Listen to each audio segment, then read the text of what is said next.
Oh, Miss Hurricane Ruth. Ruth LeMaster for you right here on Blues Power from WDIG.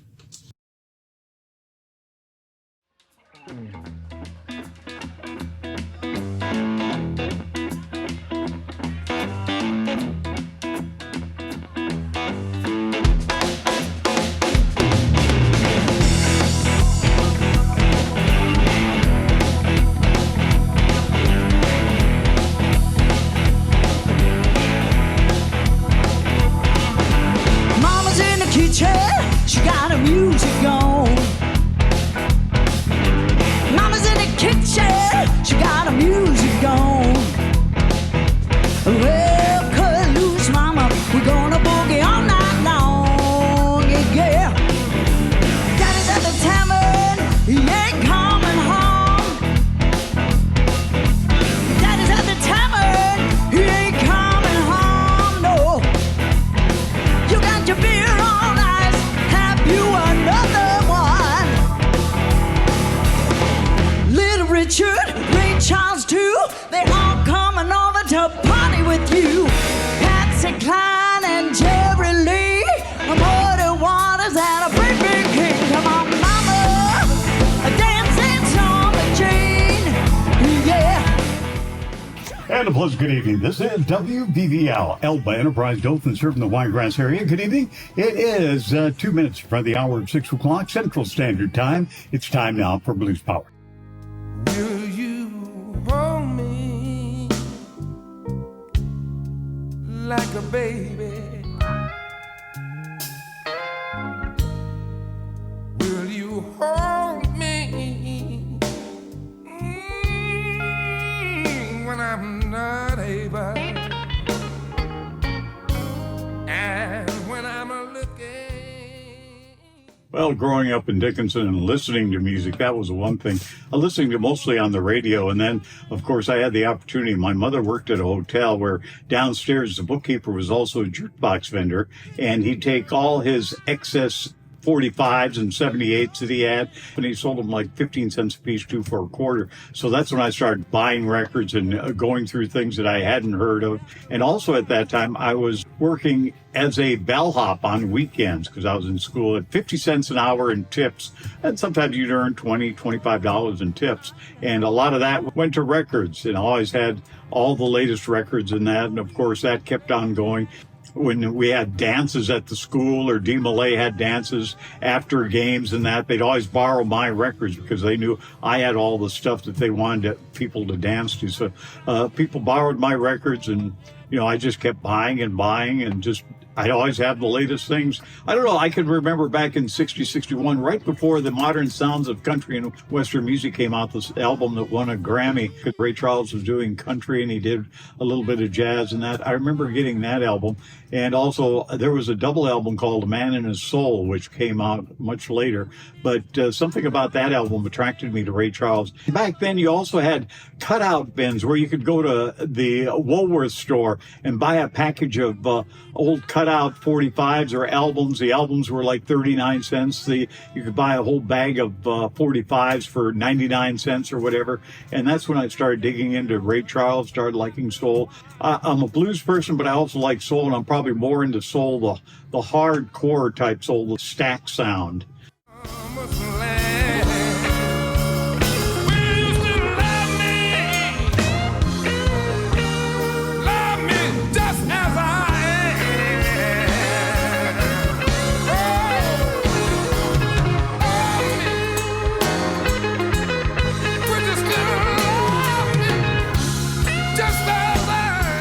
I went into the Air Force at the age of 18, and I was stationed out in California and went overseas, came back to California, and got married, went to college, went to school in San Francisco. My first radio job going back to North Dakota, like I was a total idiot, and went there in like about September or October, worked at a station in Carrington, North Dakota, which was a small AM station, KDAK, and we survived the winter. As soon as the snow melted, we went to Santa Barbara, and that's where I stayed for the most part. Went to Eureka, California, backing up in Redwood country. I worked up there, KRED, went back to Santa Barbara, stayed at Santa Barbara, Lompoc, Santa Maria, all in 50-mile radius, and worked all different types of formats. I bought all kinds of records, but we'd always go to the Santa Barbara flea market when we were going to college.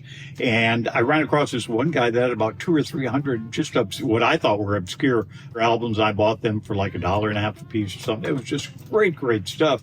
And then, of course, this one guy, I'll never forget, he had these orange and blue 45s. Orange, main part of the label was orange with blue lettering.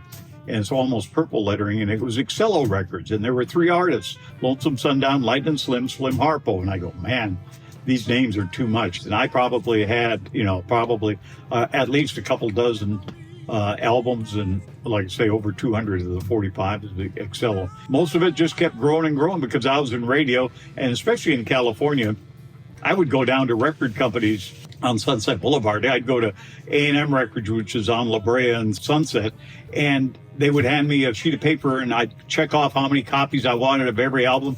I'd come home from L.A., my trunk was full of records, and I got rid of a record collection back in about 95. I had 15,000 albums and about 20,000 45s. Shake, rattle, and roll. Shake, rattle, and roll. Shake, rattle, and roll. Shake, rattle, and roll. You won't do right, I don't know. Shake, rattle, and roll.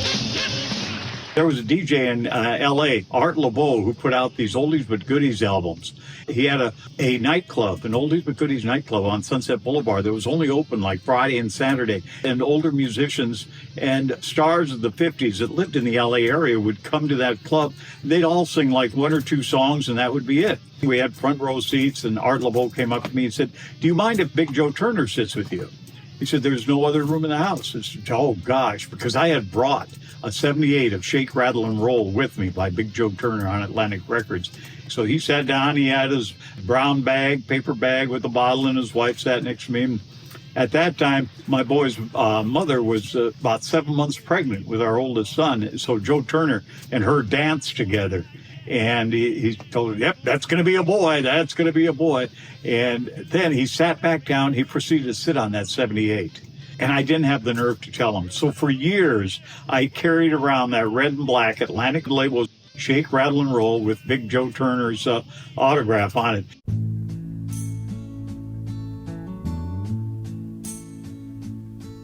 Well, I woke up Sunday morning with no... 1977 or 78. My wife at the time had graduated from college. She was working for Bank of America, and one of her coworkers was originally from Mobile, and they were in the Air Force. They said, "Come south and visit us." Well, south to us was South L.A., so we came out to Mobile. We liked it, and we decided, hey, we'd like to move out here. We could afford to buy a house. We could afford to live out here. So I put my application in a trade magazine, and a gentleman who had just bought WAGF in Dothan, he was looking for a whole new crew. Myself, a guy from Chicago, and a guy from Paducah, Kentucky. We all came about the same time. So that was my first coming to Dothan. Conway Twitty and Loretta Lynn were at the Ozark Civic Center. I kept hearing these ads. Go, how big is Ozark, Alabama, to have someone like Conway Twitty, Loretta Lynn, this type of thing. But I soon found out this whole area in working country was a mecca for country artists to come, and it was affordable for people to go, plus it was affordable for the promoters to bring them in. So working at the country station at WAGF, I worked there and just got to meet a lot of the top country acts.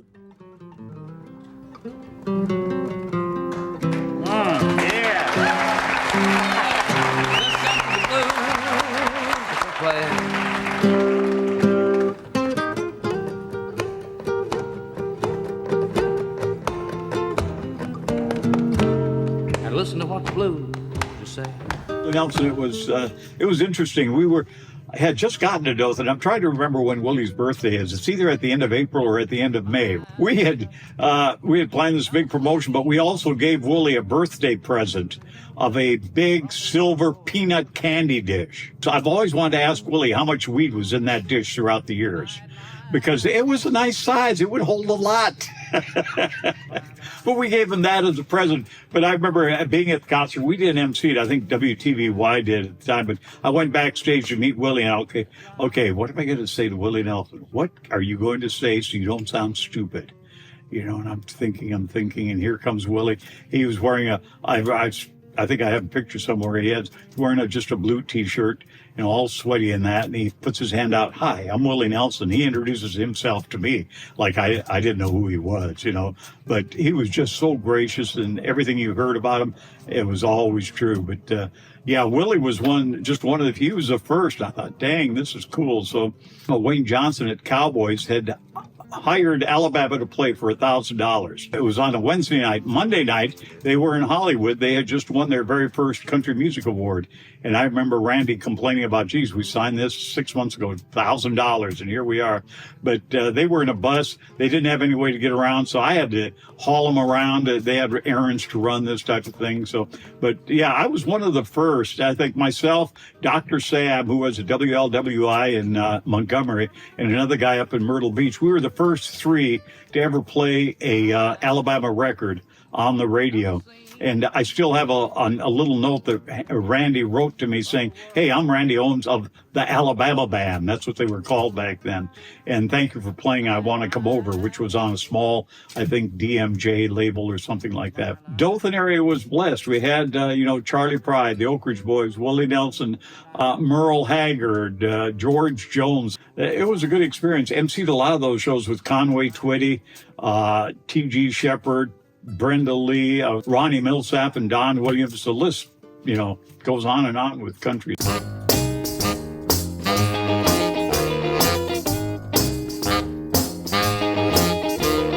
Mama, he treats your daughter mean.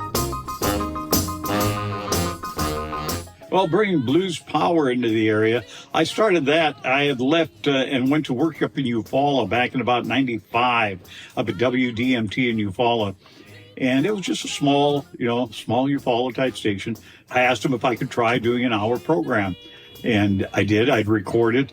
And at that time also, I thought, okay, I can send these programs out, put them on tape. And I sent out postcards to like 100 radio stations. I got a response from quite a few of them. But I ended up doing cassettes every week, putting the program on cassette and sending them out to stations. They were in Louisiana, Mississippi, Florida, I think it was. And I'd send those out every week. I'd make copies. And that lasted probably for about 6-8 months. And then I moved back to the Dothan area, and I started doing it for a couple of stations. I did it for Ron Wilson's station for a little while. Sherry Clark over at WXUS, US 100 in Daleville, they said to come on over there. So I got a job there working mornings, and I told them about the Blues Power. I said, I'd like to do a 5-hour show. That's a little too much. So how about 2 hours? So I said, okay. I tried 2 hours. After I did my first program, he said, would you consider doing the 5 hours? So starting in 1997, I actually started doing 5 hours on Monday night, and it's been on Monday nights ever since then, because the day that I would probably have less going on, musicians are at home on a Monday. There aren't any coaches programs to interrupt my programming and this type of thing. So it was the most stable night of the week to be on. If you're on Fridays or Saturdays, you got football going on, interrupting this. And I wanted stability. So ever since 1997, I have been doing Monday nights, 5 hours. And of course, I started doing Sunday nights several years ago. And now it's just Sunday and Mondays. Total of 9 hours a week is when what Blues Power prevails. I need someone's lips to feel next to mine. As far as Christmas shows with Blues Power, I used to have it every year, and I'd bring my friends in. I brought in people like Robin Rogers, who was a dear friend, and I did Robin Rogers music not too long ago on her birthday. I brought Robin to this area 7 or 8 times, at different places, different venues. She was in Ozark at the country club. I had her at my Christmas party one year, and then after that, she came that following morning and sang at my church, and she was just a wonderful lady. Bobby Rush and Little Jimmy, they played for one of my Christmas parties. Microwave Dave, Mark Hummel. I mean, it was a pretty good thing. And I've actually physically missed maybe 2 or 3 programs. One, I had open heart surgery back in 2003. I missed one program. I had open heart surgery on like Wednesday. I missed that following Monday, but I was back. My son drove me back to the radio station to do my show. I couldn't let anybody down. I also started doing Sundays, thanks to a station in Enterprise, Weeble 101. And then when they changed formats, I moved both Sunday and Monday nights over to WDIG in Dothan. So 27 years of 5 hours a night, so plus the other 4 or 5 that I do on Sunday nights. So that's quite a few programs. I've been blessed in that department, The fact that Gil has presented a radio show for blues consistently for so long and on a weekly basis is extraordinary. I don't know if he's archived those shows, I hope he has, but he puts blues in touch with an audience that can't find blues in other places. We've lost so many radio stations or programming on major radio stations to blues. In Chicago, WXRT just lost its blues show with Tom Marker, so he is now on a college radio station, and we're all very sad about that. So Gil's legacy is important, and he should be celebrated and thanked for the commitment and the consistency of providing blues radio to the world. In 2019, when our album Alive was released, and he started playing our album, and then I started watching his show on Facebook Live every Sunday and Monday. No Pants Monday, of course. And you just fell in love with him. How can you not with that personality? Stop driving me mad, 'cause I need your love so bad. I need a soft voice. First of all, you're nominated by someone who's a previous KBA winner. Then it goes before a panel, and it's not a popularity contest, not whoever got the most votes. They look at your whole body of work, what you've done through the years as far as promoting blues, working with blues, this type of thing. So it was very humbling. I said, slow down, baby, darling, you's hurting me. Well, slow down, baby, darling, you's hurting me. I feel so good from my head down to my feet.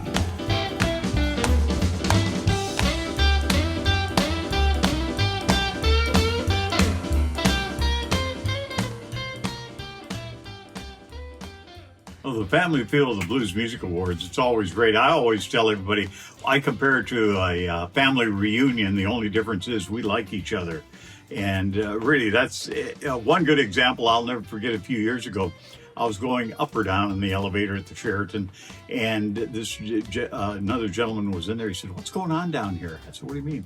He said, "I've never seen so much hugging and kissing and laughing. Everybody just looks like they're enjoying themselves." I said, "Well, it's the blues family. We get together." A general thing of how many artists I've met because I've been a friend of Gil's, hanging in the lobby at the awards, coming to the IBCs. He's very generous introducing people, to the artists and introduce artists to each other. Like, we're a family, and he treats us like that. He has opened me up, which is part of his legacy, to many people that I would never have met, that I've met through either introductions down in Memphis or through introductions in the Dothan area. I've met people from Canada that are very good friends of mine now because of Gil. So yes, he's an ambassador, and I tease him all the time that he truly is the mayor of Memphis. Smile and his warmth to the people that he meets, in our little blues community. He really, I think he appreciates everyone that plays the music that we all do, and people that don't play the music, the fans of the music. He connects with everybody within our community. I was at a yard sale once and I saw a flamingo neon light. I said, "I got to buy this for Gil Anthony," and I bought it and I sent it to him, and it's still prominent to this day when he does his show. If you see a pink flamingo neon light, that's the one I sent to him. I got to know of Gil in the 90s. I never met him until 2014, but my wife, Christine Vitale, promotes music to radio stations. And back in the early 90s, she started out doing this. And she started reaching out to DJs all over the country. And she told me about meeting this really cool guy. And that was Gil Anthony. It's always memorable when you run into Gil, mainly because of, well, first of all, his bubbly personality, but also you're always waiting to see what kind of jacket is Gil gonna have. He loves to wear these loud jackets, these loud sports coats. And when I say loud, I mean loud. And they're just these crazy prints, and he changes them a couple times a day. And everybody thinks he's got a U-Haul that he drives from home with his jackets in there. Anyway, the most memorable time was when I saw him, and he was in the hotel lobby wearing his finest and passing out pieces of a sweet potato pie that he had made. It was all Gil. That's the way he is.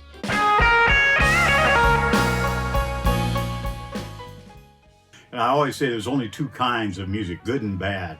And if you're an artist that has no name, but your music is good, hey, I want to share it. It's my job, as far as I'm concerned. When you are an artist and you're not internationally known, and you get someone who's as knowledgeable and who's as recognized as Gil to play your music on his show, and he's willing to go out on a limb and promote your name, that is something that you can't pay for, no matter how much money you have. And the fact that he's done that for so many artists that I've known. Now, a lot of us have, in our own minds as well as in books, gotten bigger than we should be.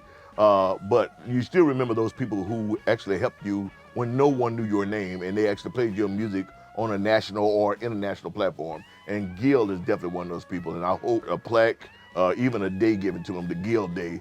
He's always done a great job. And so, Gil, I want to tell you from the bottom of my heart, thank you very much. And keep on keeping on till you can't do it no more, brother.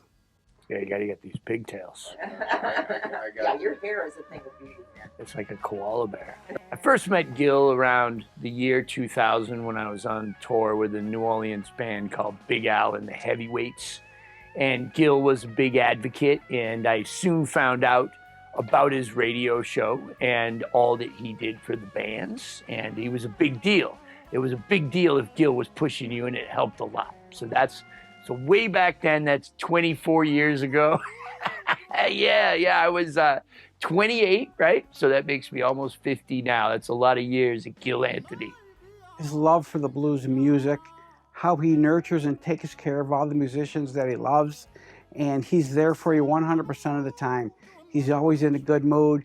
He's always encouraging, and I love the man. Oh, can't you see what that woman, Lord, she been doing to me? Can't you see? Can't you see what that woman, she been doing to me? I'm gonna buy a ticket now, as far as I can. Ain't a never coming back. Bound me southbound, all the way to Georgia now, till the train and run out of track. Can't you see? Oh, can't you see? But I can tell you, I was down there and I was like looking at all the performers, and my heart was so involved with it. I thought, oh, I want to be those people. What does Gil say to me? Nothing but encouragement. You could do this. You need to go out there. You need to go and entertain and bring it up to another level, Patty. And that's what I did. So it's not just on a personal basis, but honestly on an intellectual basis as well. The man is a historian, a blues historian. He needs to be appreciated for that level of his interest and what he is able to convey to everybody. I mean, there's not an opportunity where I don't learn something from Gil Anthony. Can't you see what that woman, Lord, she been doing to me?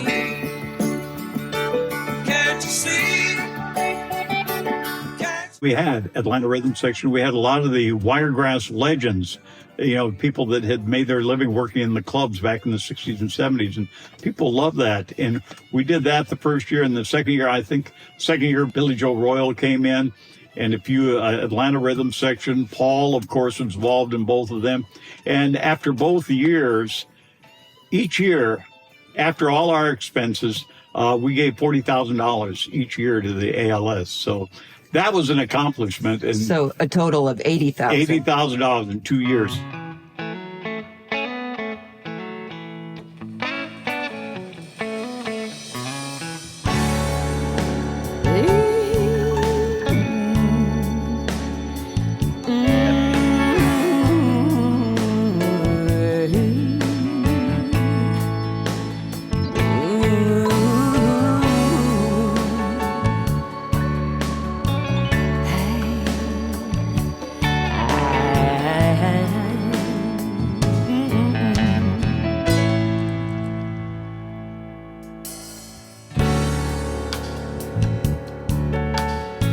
Down here the river meets the sea.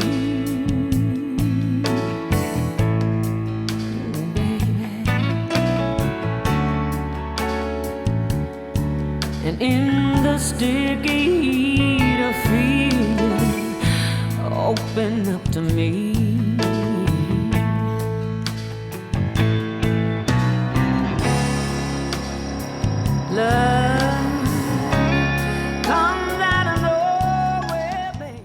Everybody knows that I'm a firm believer in smelling the roses on this side of the grass. And that's why I've honored Paul, Mike McCarty, and a lot of these other people that, hey, let them enjoy it and let the people of the Wiregrass know how rich talent this is. I remember Buddy telling me when he was a songwriter up in New York, and just a songwriter, and he said he came from Dothan, Alabama. People knew where Dothan was. He said he couldn't believe people in New York knew where Dothan, Alabama actually existed. But yeah, there's such a legacy here. I'm wondering who you are and how do you do? How you doing tonight? Clouds are rolling across the moon. The wind howls out your name, and it feels like rain.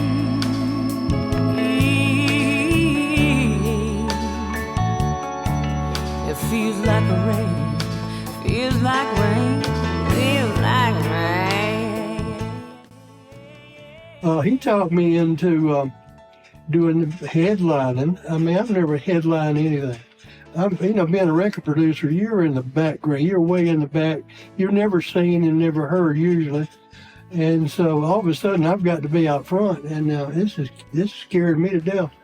So I did some research and found some songs that I could halfway pull off, and luckily we had E.G. Kite and her band. Hey, I guess we did pretty good because nobody threw anything.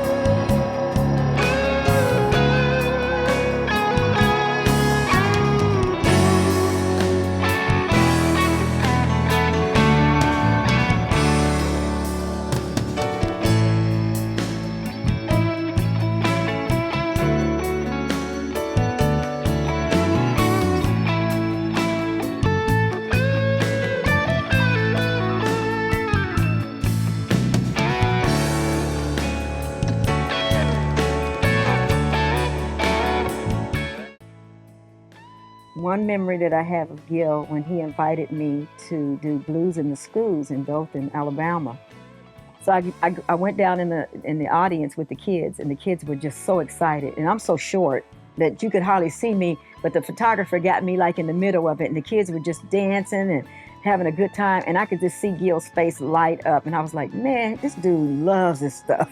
He eats it up, and that's why I eat him up. I just love him to death. So I'm glad we're doing this thing together tonight. Across the pines it's rain, and it feels like rain.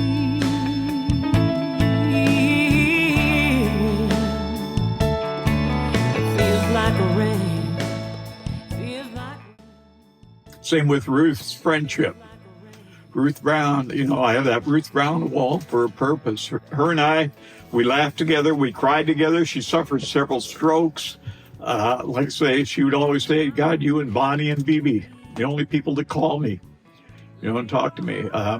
There was one year, I can tell you a good Ruth story. You know, these people never got their due. You know, Ruth had very little money. I remember one year we took up a collection at the radio station, and I think we got like $500. You know, everybody chipped in like $50 or something and sent it to her, or it was like Thanksgiving or Christmas. And several years later, I happened to call her up one day, and I said, Ruth, what are you up to? She says, well, I'm just looking through these old cards. I still have this card that you sent me from the radio station. You know, I mean, she had kept it all these years. You know, that's how much it meant to them. Those are the people that build the foundation for what's happening right now. You know, Ruth sold millions and millions and millions of records for Atlantic, the house that Ruth built. You know, I mean...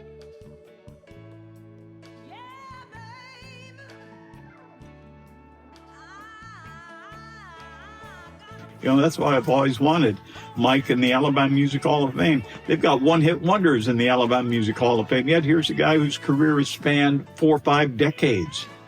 And he needs the same notoriety. He's responsible for selling just as many albums as any artist up in the Alabama Music Hall of Fame. She's done so much in show business, it's not going to be duplicated by any female singer. You know, and she's just a super, super talent.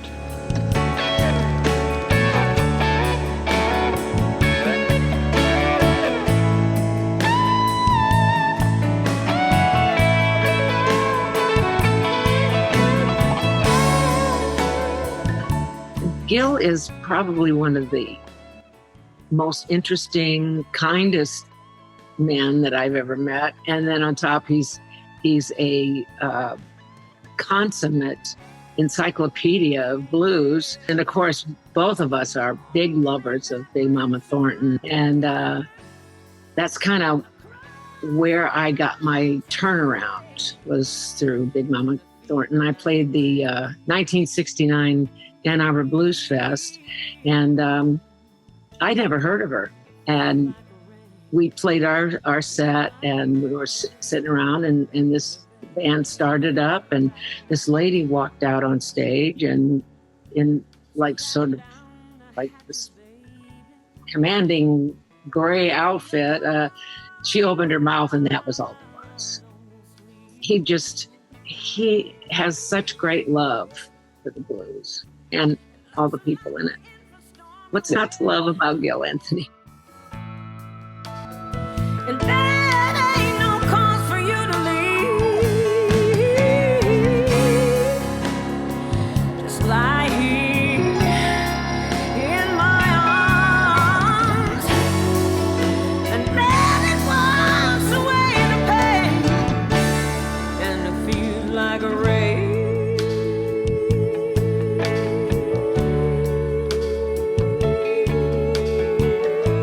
We got to name, J.W. Warren Alley and Big Mama Thornton Circle. So that was very, very big.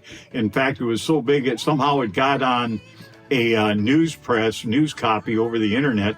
And Mike Stoller, who was one of the co-writers of Hound Dog, his publicity people got a hold of me, and he said he wanted to do something. It was already too late because we'd already named the street and that after Big Mama. But I interviewed him, and it was just quite an honor. And he was so thrilled. He told me several Big Mama stories, but he was so happy that she was still getting some recognition. And we're not done there. And of course, there's Big Mama is buried in the same cemetery over in Inglewood, California, that Etta James is buried at. And of course, we tried to get Big Mama's remains moved to Ayrton, Alabama. Come to find out, she's buried in an indigent grave in Inglewood with 2 other people that are not related to her in any way, not even close to her age. I mean, they have no commonality as far as I know. But there was so much red tape involved that even Mike Stoller said it'd be best probably just to build a monument in her hometown. And that's really our next step, is to put a monument in the gravesite of the Missionary Baptist Church in Ayrton in honor of Big Mama Thornton. I come to meet him. We was at a show, myself, Bobby Bland and I, a bunch of other people was at in Tallahatchie. Outside, big bonfire was going, and he came up and, hey, Bobby Rush, I play your records. Play my record doing what? Yeah, I play your record. On what? What you play my record on your jukebox? No, on the radio. But anyway, I found out he was a DJ on the radio. So I think he had been, and not only he played me, he played a lot of guys. A lot of guys came through the Florida era, the North Florida era, because of him, because he played their music. He loved the music. He loved the people who played it. And that's how I come to be good friends. We always joke about things and carry on, you know. And I can tell you that if you look, I don't know where you're taking a look at this now. I'm gonna hold this up like this so you can see it. Anybody can see that. He kind of sent me these shoes. Yeah. He said, I got something for you, Bobby Rush. So what is it, Gil? Pair of shoes. And I didn't open the box until I got home. When I got home, my red pair of shoes, you know. And he think he hip. That's what he think he hip, you know. But anyway, I love the man. That's how we met, and ever since then it's been just a beautiful relationship. So I love you, man. I appreciate you, and God bless you, and have a good time, and live a long time doing what you're doing, or you're the best at it. I just want to say a lot of the legacy that we have now in the Wiregrass for blues is because of you, is because of your knowledge and your ability to connect with people. And that's what we have. Well, in part, as far as the legacy of the Wiregrass area, I feel it's my duty. That's why I'm still here. That's why I'm still on this earth. We're not done. Okay? We're not done. When it's complete, I'll probably be gone, but hopefully it'll never be complete.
Approaching magic, I'm telling you right now.